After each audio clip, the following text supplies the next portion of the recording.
आपको छठ पूजा में बनाए जाने वाला बहुत ही ज्यादा खस्ता और टेस्टी ठेकुआ बनाना बताती हूँ कैसे बनाया जाता है। चलिए बनाना शुरू करते हैं। ठेकुआ बनाने के लिए ये हमने 3 कप गेहूं का आटा लिया है, जिसे हम चपाती बनाते हैं। ये वही वाला आटा है। अगर हम ग्राम में नापे तो ये 500 ग्राम है। आधा कप देसी घी। आप देसी घी की जगह ऑयल का भी इस्तेमाल कर सकते हैं, लेकिन देसी घी डाल करके जब हम बनाते हैं तो ये बहुत ही ज्यादा खस्ता और टेस्टी बनके तैयार होते हैं। अगर हम इस घी को ग्राम में नापे तो ये 100 ग्राम है। अब हम इसके अंदर घी को डाल देते हैं और थोड़ा सा घी हम बचा लेते हैं। अगर हमें जरूरत पड़ेगी तो हम इसका यूज बाद में करेंगे। अब हम घी और आटे को अच्छे से मिक्स कर लेते हैं। हम जितने अच्छे से मिक्स करेंगे एक ठेकुआ उतने ही ज्यादा खस्ता बनके तैयार होंगे। ये हमने घी और आटे को अच्छे से मिक्स कर लिया है। अब हम इसे चेक कर लेते हैं। देखिए हम मुट्ठी बांध रहे हैं तो मुट्ठी बंध रही है। बस हमें इसी टाइप का मौन चाहिए। अगर मुट्ठी नहीं बनती है तो आप इसके अंदर थोड़ा सा घी और ऐड कर सकते हैं।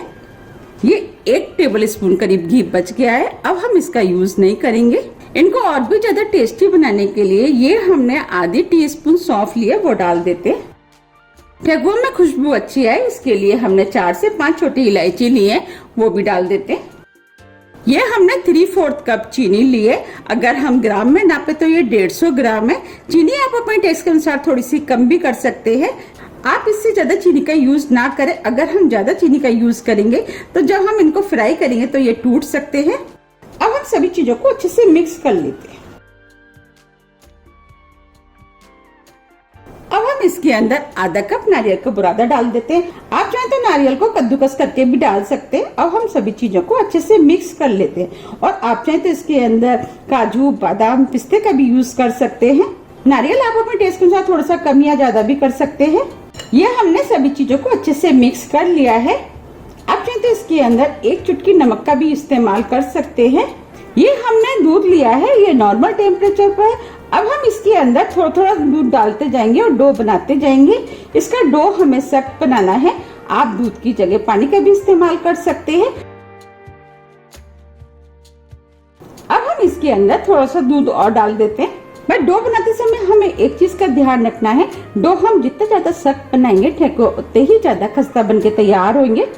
दूध बस थोड़ा थोड़ा करके ही डालें, जिससे कि इसमें ज्यादा ना हो जाए। ये हमने डो बना लिया है। बस हमें इसी टाइप का सख्त डो चाहिए। अब हम इस डो को 20 मिनट के लिए सेट होने के लिए रख देते हैं और ढक देते हैं। 20 मिनट करीब हो गए हैं। अब ये डो भी सेट हो गया है। अब हम इसकी लोइयां बना लेते हैं। अब हम इसमें से मीडियम साइज के नींबू के बराबर का डो ले लेते हैं। हमें इस तरीके से दबाते हुए लोई को बनाना है। देखिए लोई बन गई है। इस तरीके से हम कुछ लोइयों को बना के तैयार कर लेंगे। ये हमने कुछ लोइयों को बना के तैयार कर लिया है। चलिए अब ठेकुआ बना लेते हैं। इसमें हमने कुछ लोइयां लंबी बनाई है, कुछ गोल। ये हमने बनाने के लिए सांचा लिया है। अब हम इससे ठेकुआ बनाएंगे। इसके ऊपर एक लोई इस तरीके से हमें रखनी है और हाथ से प्रेस करते हुए डिजाइन को बनाना है।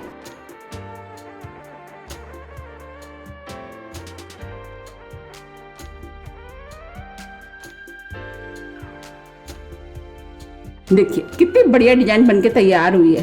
अगर आपके पास सांचा नहीं है तो आप इसे बिना सांचे के भी बना सकते हैं। अब मैं इसमें से एक लोई और ले लेती हूँ और इस लोई को हमें इस तरीके से थोड़ा सा और चिकना करना है। अब हम इसे हाथ पर रखते हुए इस तरीके से दबा देते हैं। देखिए ये हमने फोक लिया है। अब हम इससे डिजाइन बनाएंगे। इस तरीके से दबाते हुए हम इसमें डिजाइन बनाएंगे।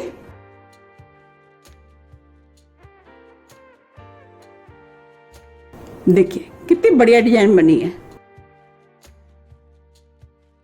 अगर आपके पास इस टाइप की छलनी है तो आप इससे भी बना सकते हैं। इसके लिए हम गोल वाली लोई लेंगे। अब हम लोई को बीच सेंटर पे इस तरीके से छलनी पे रखेंगे और हाथ से दबाते हुए हमें डिजाइन बनानी है।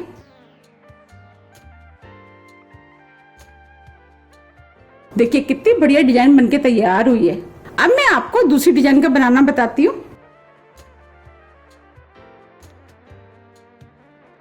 ये हमने गोल साइज की लोई ली है। इसको हाथ से इस तरीके से हमें दबाना है। अब हम इसमें फोर्क से इस तरीके से दबाते हुए डिजाइन बनाएंगे।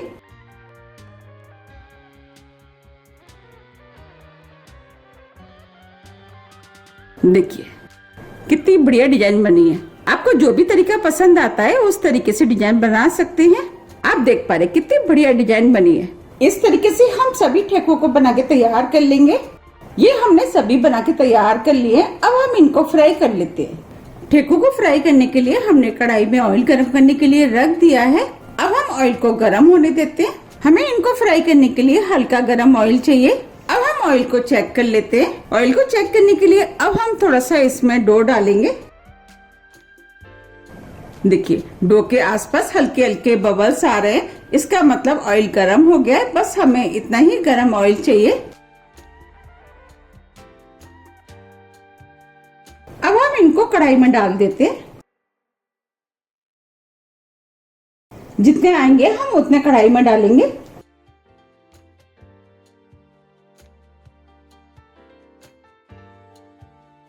अब हम इनको फ्राई होने देते हैं। फ्लेम को हमने स्लो मीडियम कर दिया है। इन्हें हम स्लो मीडियम फ्लेम पे ही फ्राई करेंगे, जिससे कि ये अंदर तक सिक करके खस्ता बने। अब हम इनको सिकने देते हैं। जब ये हल्के गोल्डन कलर के हो जाएंगे, इसके बाद हम इनको पलटेंगे। अगर हम कच्चे में पलटेंगे तो ये हो सकता है टूट जाए। अब ये गोल्डन ब्राउन कलर के हो गए। अब हम इनको पलट देते हैं। बस फ्राई करते समय आपको ध्यान रखना है कि जब ये गोल्डन ब्राउन कलर के हो जाए, इसके बाद ही आप इनको पलटें। अगर आप कच्चे में पलटेंगे, खस्ता होने के कारण ये टूट सकते हैं।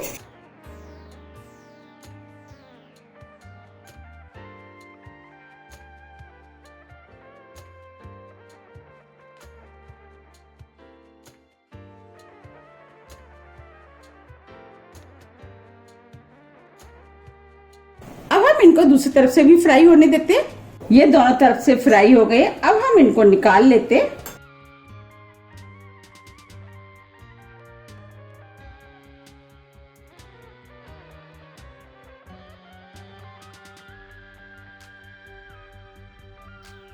आप देख पा रहे कितने बढ़िया फ्राई हुए हैं।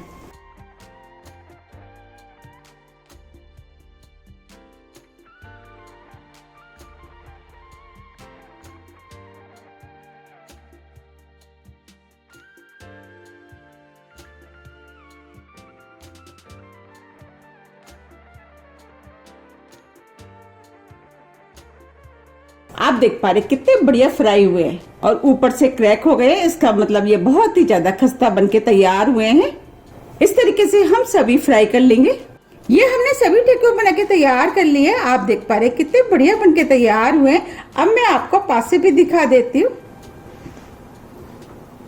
देखिए बने हैं ना कितने बढ़िया और कितने खस्ता बने हैं। ऊपर से क्रैक है, इसका मतलब ये बहुत ही ज्यादा खस्ता बनके तैयार हुए हैं। अब मैं आपको तोड़ के भी दिखा देती हूँ। देखिए बने हैं ना कितने खस्ता।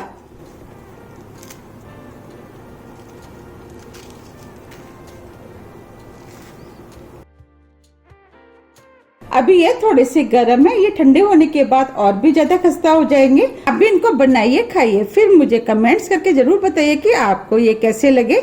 मैंने आपको जिस तरीके से बनाना बताया, अगर आप उस तरीके से बनाएंगे तो आपके भी बिल्कुल ऐसे ही बनके तैयार होंगे। अगर आपको मेरी रेसिपी थोड़ी भी पसंद आती है तो आप ज्यादा फ्रेंड और फैमिली के साथ शेयर कीजिए और कमेंट्स करना तो आप बिल्कुल मत भूलिएगा। आप मुझे मेरे फेसबुक पेज को भी फॉलो कर सकते हैं। अगर आपको मेरी रेसिपी थोड़ी भी पसंद आती है तो रेसिपी को लाइक कीजिए, चैनल को सब्सक्राइब कीजिए। सब्सक्राइब बटन के बगल में जो बेल आइकन है उसे आप प्रेस करना ना भूलिए, जिससे कि मेरी आने वाली वीडियो का नोटिफिकेशन आपको सबसे पहले मिल सके। अब हम फिर मिलते हैं इसी तरह की टेस्टी रेसिपी के साथ। जब तक के लिए नमस्कार।